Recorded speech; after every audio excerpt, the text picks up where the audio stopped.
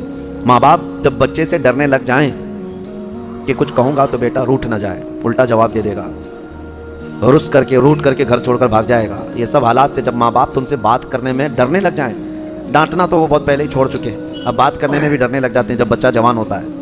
اصل خدمت اور اصل فرمانبرداری یہی ہے کہ تم جوان اور طاقتور ہو اور وہ بوڑھے ہو چکے ہیں، اور جب ماں باپ جوان رہتے ہیں اور بچہ چھوٹا ہوتا ہے سب ادب کرتے ہیں، کیونکہ اس وقت ماں باپ طاقتور ہیں، کما بھی رہے ہیں، اور بچے کے اندر طاقت نہیں، وہ عزت ہی کرتا ہے، احترام کرتا ہے۔ اصل عزت اور احترام اس وقت ہے جب تم کما رہے ہو، طاقتور ہو گئے ہو اور ماں باپ بوڑھے ہو چکے ہیں۔ اب دیکھا جائے گا تمہارا امتحان کہ تم اپنے ماں باپ کے ساتھ اب کس طرح سلوک کرتے ہو۔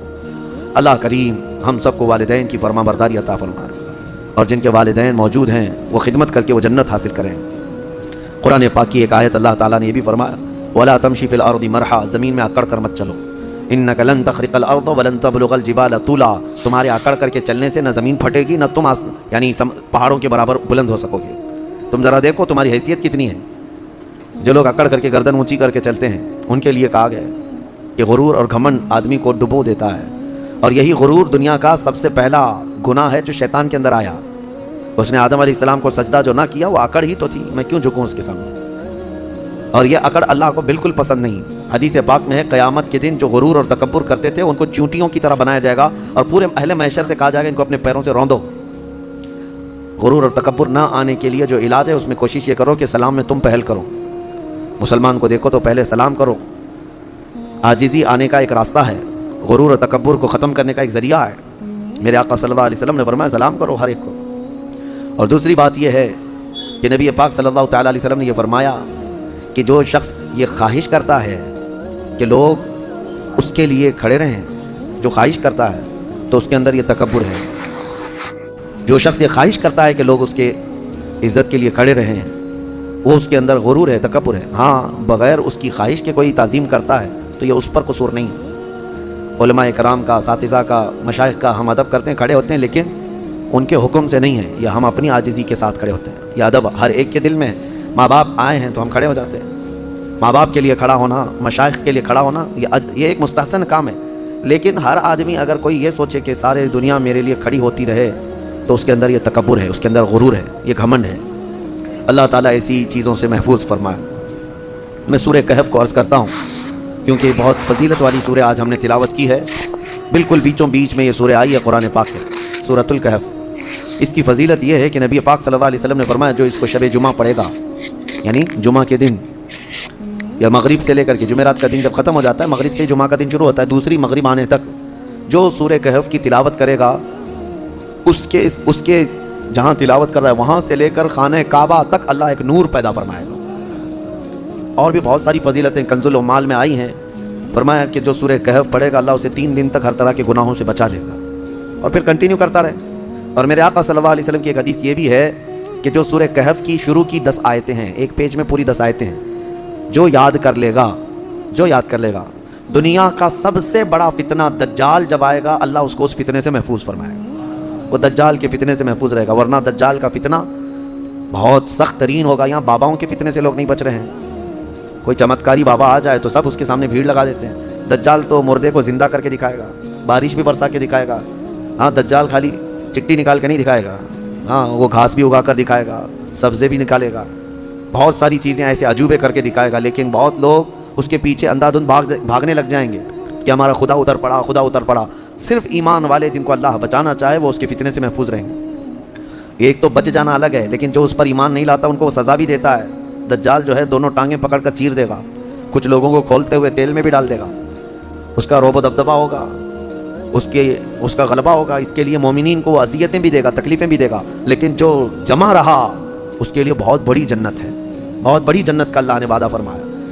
لہٰذا اس فتنے سے حفاظت کے لیے حدیث میں ملتا ہے کہ جو سورہ کہف کی 10 آیتیں روزانہ رات کو پڑھ لیا کرے اللہ تعالیٰ اس کو دجال کے فتنے سے محفوظ فرماتا ہے۔ اللہ کریم ہم سب کو دجال کے آنے تک دنیا میں نہ رکھے۔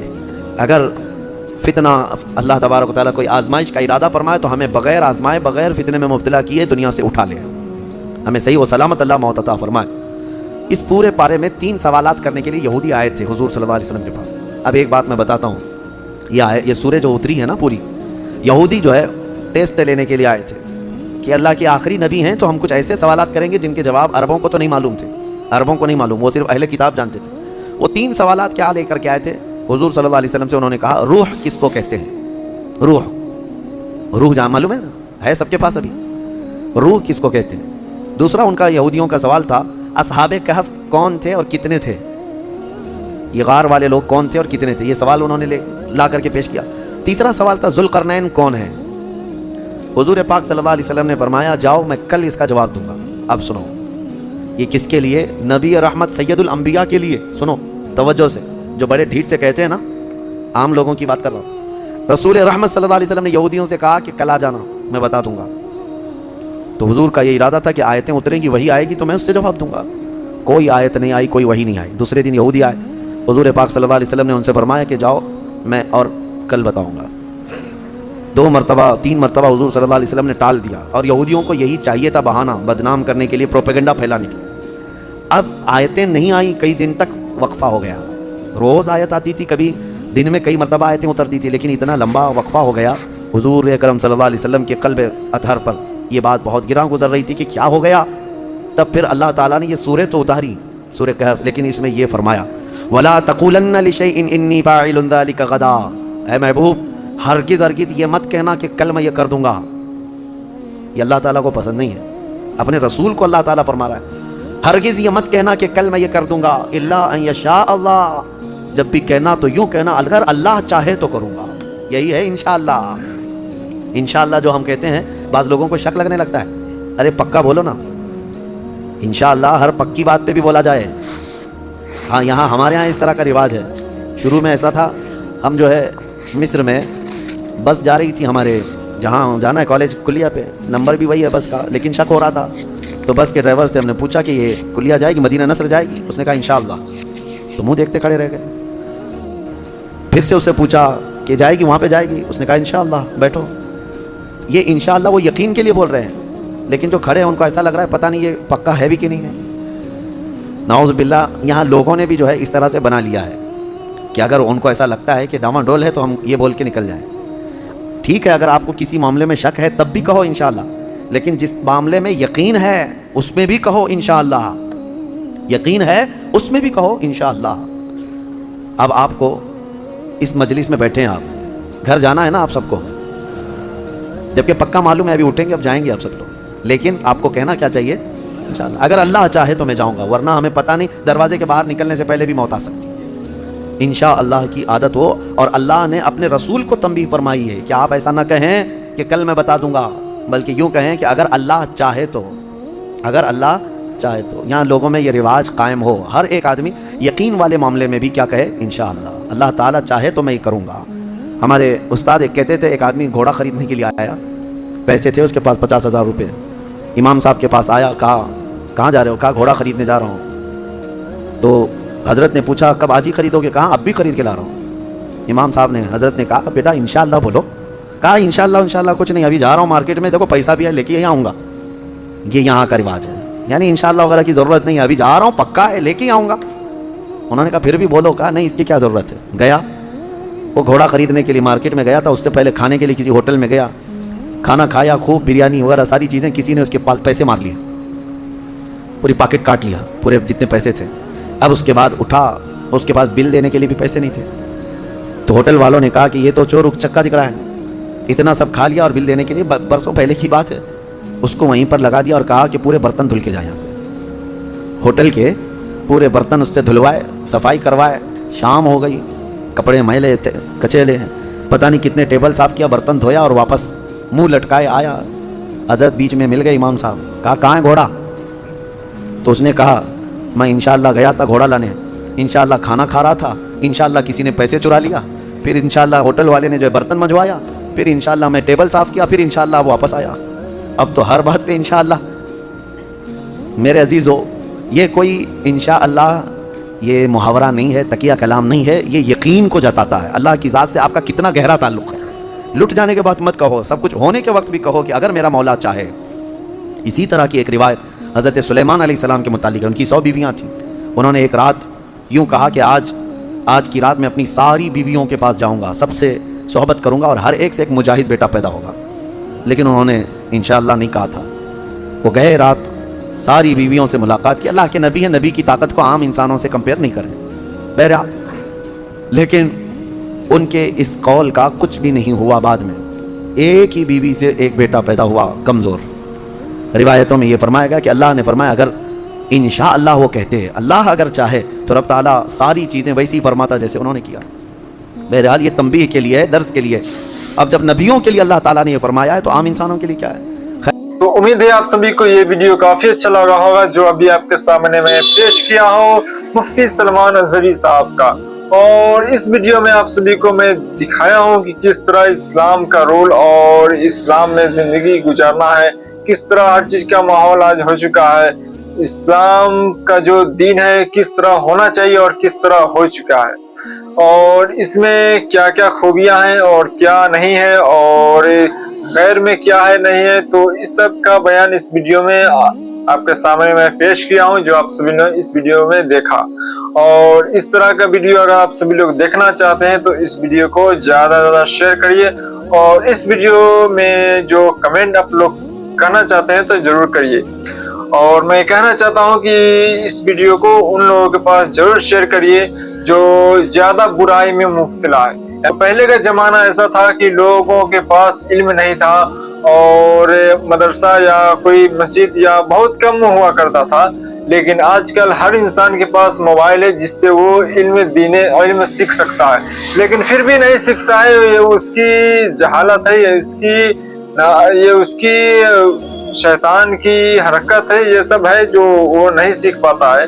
تو سوشل میڈیا کی وجہ سے بہت سارے ایسے مسلمان آج کل جو ہے وہ برباد بھی اور بہت آباد بھی ہو گئے ہیں.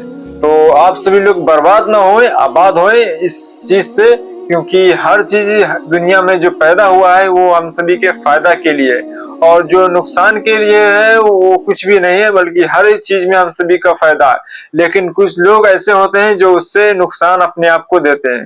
تو اس ویڈیو کو آپ سبھی لوگ لائک ضرور کریے اور ساتھ میں چینل ضرور سبسکرائب کریے. تو ملتے ہیں اگلی ویڈیو میں. السلام علیکم ورحمۃ اللہ تعالی وبرکاتہ.